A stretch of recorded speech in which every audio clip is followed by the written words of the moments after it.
Republican Congressman Ribble is leaving Congress at the end of his term. Certainly is, but not before sitting down with Fox 11's Robert Hornacek for an in-depth interview. Robert spoke with Ribble about his decision to leave Congress, the presidential race, and much more.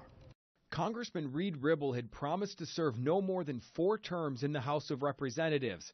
Earlier this year, he announced he would not seek re-election and would leave Congress at the end of his 3rd term. Ribble joined me in studio to talk about what led up to his decision. I've been watching my grandchildren grow up from a distance.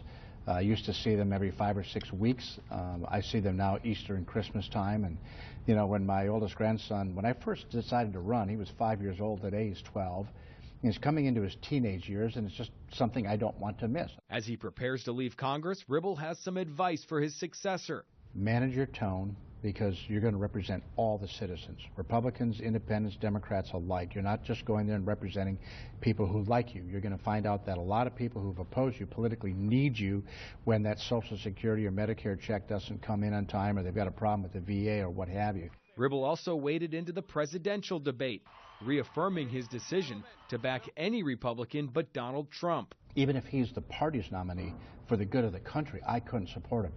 I felt it was important for me to stand up because I think what he's done is insulted the respect and decency of the White House of the United States of America and that seat, and so I just have a problem with it.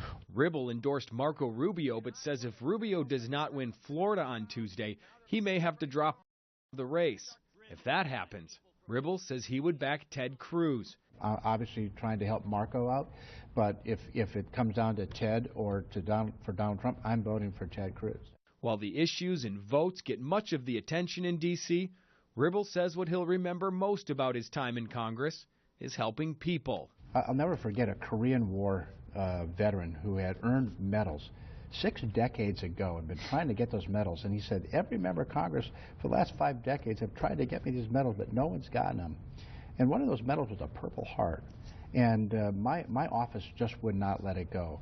And that Korean War veteran, when I gave him his medals, he put his head on my shoulder and wept.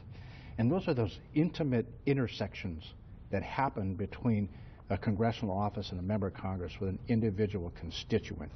And those are the things that I will take home.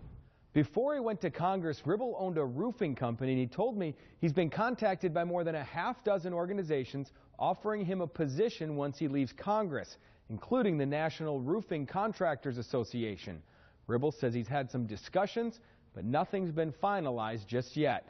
Robert Hornacek, Fox 11 News. Now, several candidates have announced they are running for Ribble's seats. More are expected to join the race.